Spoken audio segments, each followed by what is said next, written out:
2020। जी सर। कौन सा ब्रांच है? Sir civil engineer. मैंने लिखा था, मैं इसीलिए मैं पूछ रहा हूँ।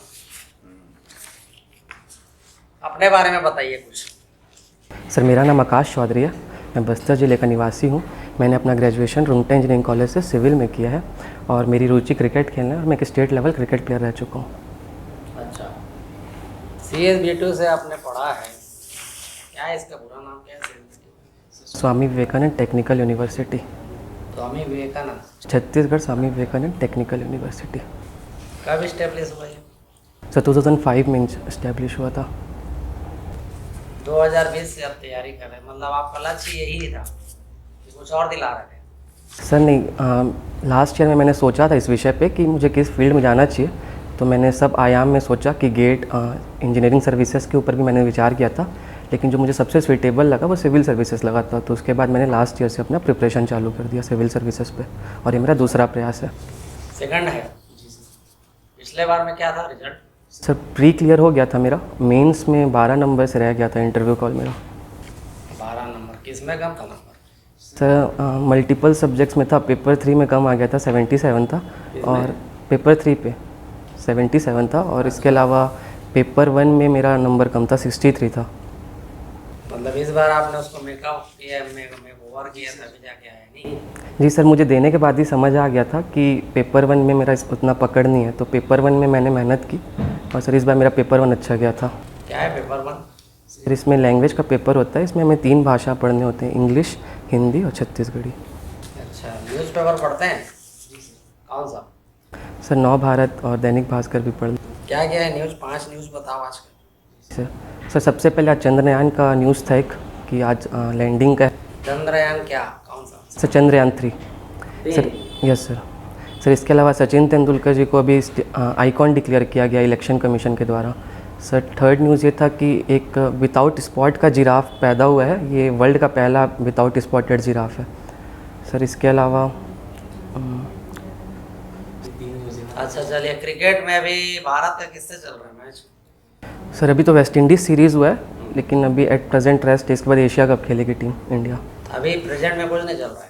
सर मुझे अभी जितनी जानकारी है कि अभी प्रेजेंट में कोई मैच नहीं हो रहा है। अच्छा ठीक। आयरलैंड के कप्तान कौन है? Sorry sir. कहाँ होगा Asia cup? Asia cup sir Pakistan था, लेकिन अभी इंडिया ने इसमें थोड़ा अपनी असंतुष्टि जताई थी, तो इंडिया और पाकिस्तान न्यूट्रल वेन्यू पे खेलेंगे। यूएई पे हो सकता है न्यूट्रल वेन्यू। सर राज्य सरकार की जो योजना चला रही है, आपको कौन सी अच्छी लगती है? एक ही बताइएगा। सर गोधन न्याय योजना। बताइए उसके बारे में। सर गोधन न्याय योजना के अंतर्गत जो सुराजी ग्राम योजना था, उसके गरवा के अंतर्गत हम गौठान का इस्टेब्लिशमेंट करते हैं, और इस गौठान में हम लोग पशु को वहाँ पे खाना और पानी की सुविधा उपलब्ध कराते हैं, और यहाँ पे जो गोबर का उत्पादन होता है और बाकी गोबर के भी अपन खरीदी करते हैं, और उससे हम लोग ऑर्गेनिक फर्टिलाइज़र बना रहे हैं, जिससे हम लोग का उद्देश्य है कि अपन रूरल इकोनॉमी को अच्छा करें और ऑर्गेनिक फार्मिंग की तरफ भी मूव करें। और इसका एक्सटेंशन भी अभी हमें देखने को मिला है रीपा के रूप में, जिससे हम लोग अभी रूरल इंडस्ट्री की तरफ बढ़ रहे हैं, और जो कॉटेज इंडस्ट्री का प्रावधान है कॉन्स्टिट्यूशन में, उसको भी फुलफ़िल कर रहे हैं। तो सुराजी ग्राम योजना क्या मतलब होता है सुराजी? सर इसमें ग्राम को जो है उसको सशक्त करने का था उद्देश्य, और इसमें 4 चिन्हारी हम लोगों ने सेलेक्ट किया था, नरवा, गरवा, घुरवा और बाड़ी। तो सर ये इस पे हम लोग काम कर रहे हैं अभी। नरवा, गरवा, घुरवा और बाड़ी। बाड़ी? जी सर। बाड़ी का मतलब क्या है? सर जो घर के पीछे उद्यान, मतलब पुराने ज़माने में लोग फसल उगाते थे, फल हो गया, सब्जियां हो गई, तो उसको हम लोग को वापस से जनरेट करना है और वो ट्रेंड को वापस से लाने की योजना है, ताकि जो प्रोटीन कैपेबिलिटी है, न्यूट्रिशन एबिलिटी है और जो ऑर्गेनिक फार्मिंग है, ये सब को हम लोग बढ़ावा दे सकें। अच्छा, ये जो बाड़ी योजना है प्राइवेट में ज़मीन में भी होता है कि सरकारी, दोनों में कहीं भी होता है? अच्छा, नहीं पढ़ा है उसके बारे में। नरवा योजना जो है उससे छत्तीसगढ़ में कुछ फायदा हुआ था, एक रिपोर्ट आया था उससे रिलेटेड। सर बेसिक उद्देश्य तो यही है कि नालों को हम लोग पुनर्जागृत करें और उससे सिंचाई जो संसाधन है उसको अटेन करें और एग्रीकल्चर सुविधा को अच्छा बेहतर करें। सर उसके अलावा रिपोर्ट की मुझे अभी जानकारी नहीं है। राजस्थान में एक नहर परियोजना का बहुत अभी विवाद चल रहा है, बता सकते हैं उसके बारे में? सुना है उसके बारे में? Sorry sir. बहुत दिनों से चल रहा, चले इसमें। ठीक है सर। सिविल इंजीनियरिंग किया है आपने? जी सर। क्या होता है civil engineer? Sir civil engineering में बेसिकली हम लोग जो स्ट्रक्चर कंस्ट्रक्शन हो गया और रोड कंस्ट्रक्शन जैसे जितने भी कंस्ट्रक्शन वाले आयाम हैं और प्लानिंग, बिल्डिंग प्लानिंग वगैरह, इस पे सर टेक्निकल एजुकेशन अटेन करते हैं। क्या कहते हैं सिविल इंजीनियर को हिंदी में? सॉरी सर, अभी मुझे जानकारी नहीं है। 5 फीमेल क्रिकेटर का नाम बताइए। सर अभी हमारी जो कैप्टन है इंडियन क्रिकेट टीम की, उनका नाम हरमनप्रीत कौर है। इसके अलावा स्मृति मंधाना, शैफाली वर्मा, दीप्ति यादव करके एक प्लेयर है। इसके अलावा झूलन गोस्वामी, उनका रिटायरमेंट हो चुका है पर, और मिताली राज प्लेयर है। इसरो अभी क्यों है फेमस? सर इसरो का अभी चंद्रयान मिशन, जो चंद्रयान 3 मिशन है उसके लिए अभी चर्चा में है सर। इसके बाद इसका एक आदित्य L1 मिशन भी है। तो सर अभी चंद्रयान मिशन के अंतर्गत हम ऐसे पहले देश बन सकते हैं दुनिया के जो चंद्रमा के साउथ पोल में लैंड करे। तो सर इसीलिए अभी इसरो लगातार सुर्खियों में है। लैंडर और रोवर क्या होता है? सर जो स्पेस क्राफ्ट से जो लैंड कराते हैं उसे लैंडर कहते हैं। जैसे चंद्रयान 3 में जो लैंडर है उसका नाम विक्रम है, लेकिन जो उसमें से निकल के जो चंद्रमा में चलेगा उसे रोवर कहते हैं, जिसका नाम प्रज्ञान है चंद्रयान का।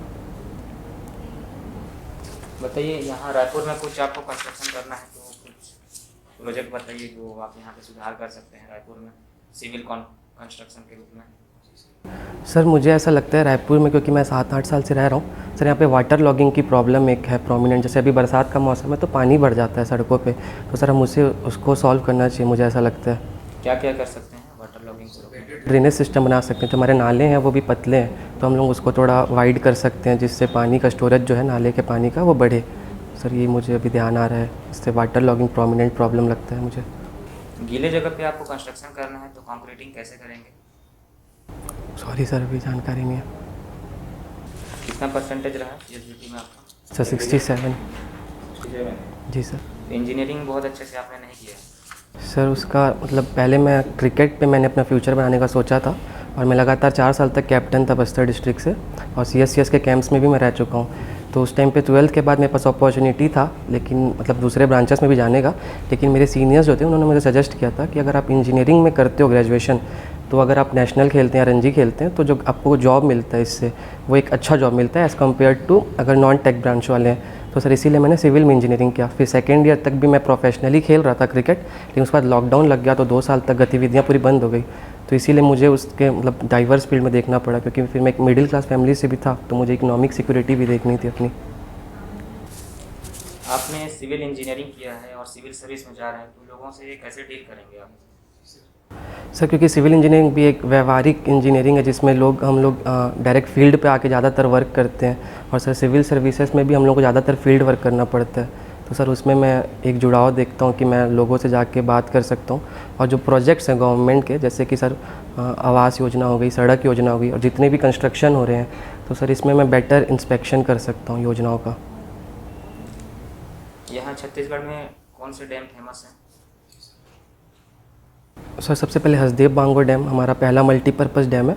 इसके अलावा जो रविशंकर डैम है ये सबसे लंबा डैम है, 1380 मीटर्स इसके लेंथ है। तो सर ये 2 सबसे फेमस है। बिजली उत्पादन के लिए कौन सा डैम? सर सबसे पहले हसदेव बांगो डैम में 120 मेगावाट जनरेशन होता है। इसके बाद गंगरेल में 10 मेगावाट जनरेशन होता है। सर अभी सीकासर प्रोजेक्ट में 7 मेगावाट का जनरेशन हो रहा है, और एक हसदेव कोरबा मिनी डैम है उसमें 1.7 मेगावाट जनरेशन हो रहा है। तो सर टोटल 138.7 मेगावाट जनरेशन अभी हम करते हैं हाइड्रो पावर से। हाइड्रो पावर क्या होता है? सर जब हम लोग वाटर जो रहता है उससे टरबाइन घुमाते हैं वाटर के फोर्स से, सर उससे जो इलेक्ट्रिसिटी जनरेट होती है उसे हाइड्रो पावर कहते हैं। आकाश, अभी अभी आप चंद्रयान 3 के बारे में बता रहे हैं। चंद्रयान 3 कहाँ लैंड होने वाला है? सर चंद्रमा के साउथ पोल में लैंड होगा। South pole. जी। तो ये कयास क्यों लगाई जा रही है कि साउथ पोल पे लैंडिंग करवाना थोड़ा सा डिफिकल्ट है? मैम मुझे लगता है कि वो क्योंकि मैम सदर्न साइड पे है तो वहाँ पे सूरज की कभी किरण नहीं पहुँचती, तो बहुत ठंडा रहता है। तो मैम मुझे लगता है वो एक रीज़न हो सकता है, और अभी तक कोई भी कंट्री है वो सफल भी नहीं हो पाई है साउथ पोल में लैंड कराने में। ठीक है, आप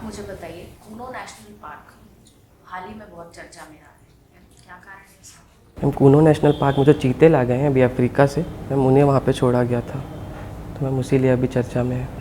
काफ़ी जो चीता प्रोजेक्ट के अंतर्गत ये लाया गया है उनकी डेथ हो गई है, क्या रीज़न रहा है इसके पीछे?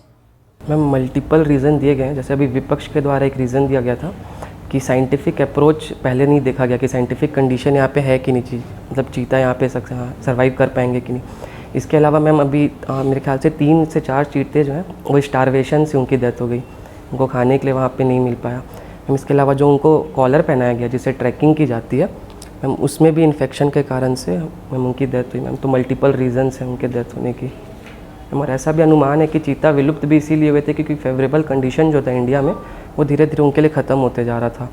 मैम तो हमको बेटर साइंटिफिक प्रयास करना चाहिए अगर हमको सुनिश्चित करना है कि वापस से हम चीता को यहाँ पे हम पनाह दें, अगर वापस से वो यहाँ पे आए। प्रधानमंत्री विश्वकर्मा स्कीम क्या है?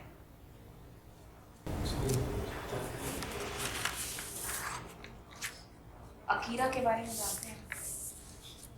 Sorry ma'am. ब्रिक्स का कौन सा समिट होने वाला है?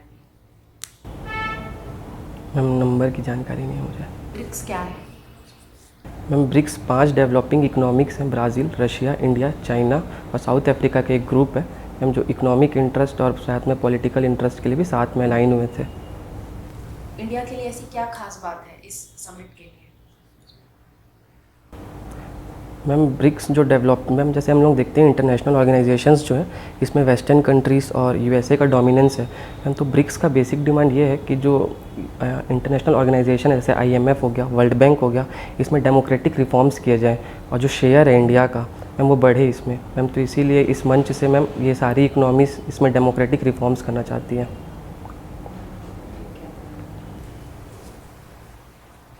आप मुझे बताइए पॉलिटी और कॉन्स्टिट्यूशन में क्या डिफरेंस है? मैम पॉलिटी जो है स्टडी ऑफ पॉलिटिक्स होती है मैम, लेकिन कॉन्स्टिट्यूशन मैम जो हमारा संविधान लिखा गया है मैम उससे हम लोग बेसिकली डील करते हैं कि जो लॉ है या जो कॉन्स्टिट्यूशन हम लोग का कैसे मैम देश फंक्शन करेगा उसमें ये सब मेंशन होता है।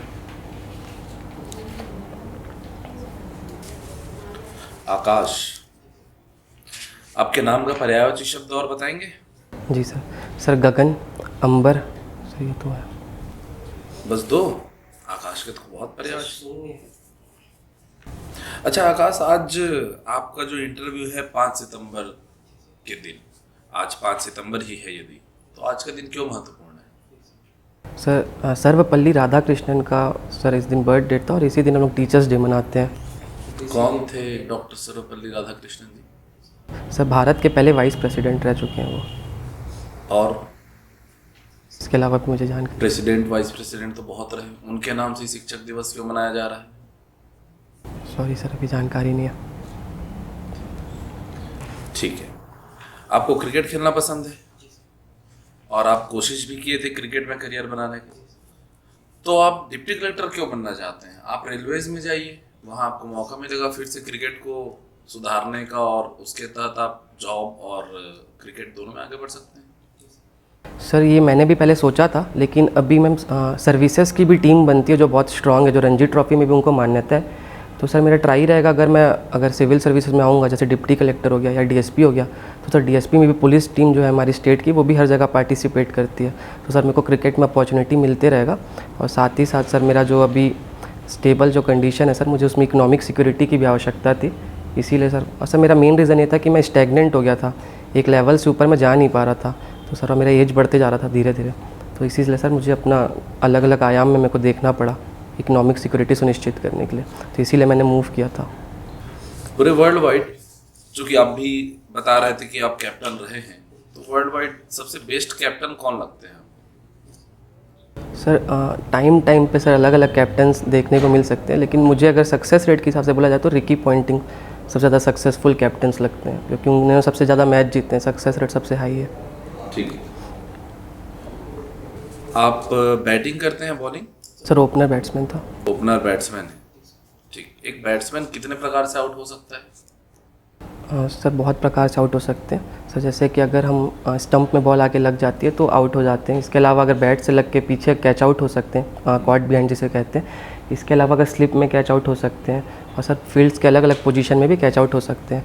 इसके अलावा अगर खेलते वक्त पैर पे बॉल लगती है और स्टंप के सामने अपन है तो सर लेग बिफोर विकेट पे आउट हो सकते हैं। सर अभी एक नया ये भी है कि अगर बैट्समैन एक अप्रोप्रिएट टाइम के अंतर्गत ग्राउंड पे नहीं आता है तो भी उसे आउट दिया जा सकता है। इसके अलावा अगर रनिंग के दौरान अगर जानबूझ के बॉल को ऑब्स्ट्रक्ट कर देते हैं, अगर कोई थ्रो किया स्टंप में, तो उसमें भी आउट दिया जा सकता है। तो सर ये कुछ है, इसके अलावा और भी होंगे सर। मुझे अभी काउंट किया आपने? मैंने आपसे पूछा था कितने, मैंने नाम तो पूछा ही नहीं था। मार्किंग के बारे में जानते हैं आप? सर किसके बारे में? मार्किंग। सॉरी सर, नहीं जानकारी नहीं। ठीक है, चलिए। अच्छा ये बताइए, ईडन गार्डन जो ग्राउंड है और धर्मशाला, ये दोनों ही ग्राउंड में क्या डिफरेंस है? सर ईडन गार्डन तो सबसे पहले हमारे देश का सबसे बड़ा ग्राउंड हुआ करता था, अभी सेकंड लार्जेस्ट हो गया है। और सर ये कोलकाता में स्थित है। वहाँ का जो क्लाइमेट रहता है वो गर्म रहता है ज़्यादातर। वहाँ पे बॉल स्पिन ज़्यादा होती है क्योंकि ड्राई विकेट देखने को मिलता है।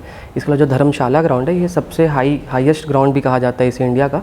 और क्योंकि यहाँ पे एयर जो रहता है ठंडा रहता है तो बॉल स्विंग ज़्यादा होती है यहाँ पे, तो हमको स्विंगिंग मैच देखने को मिलता है कि बॉल स्विंग हो रही है, सीम हो रही है।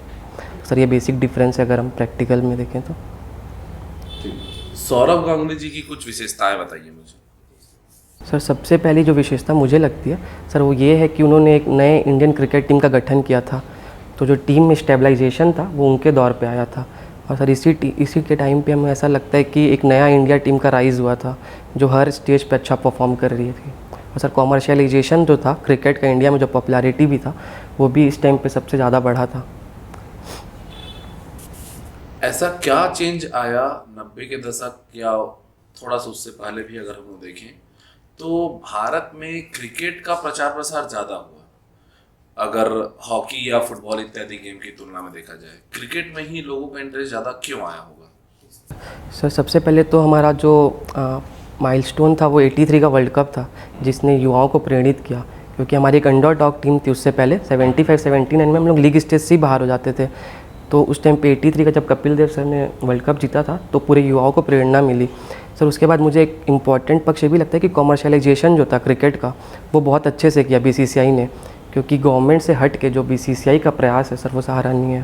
सर उन्होंने बहुत अच्छा काम किया कॉमर्शियलाइजेशन करने को, और अभी गवर्नमेंट की एक सर बहुत ज़्यादा रेवेन्यू मिलता है क्रिकेट से सर। तो मुझे ये लगता है कि इम्पोर्टेंट है। ठीक है, थैंक यू मैम।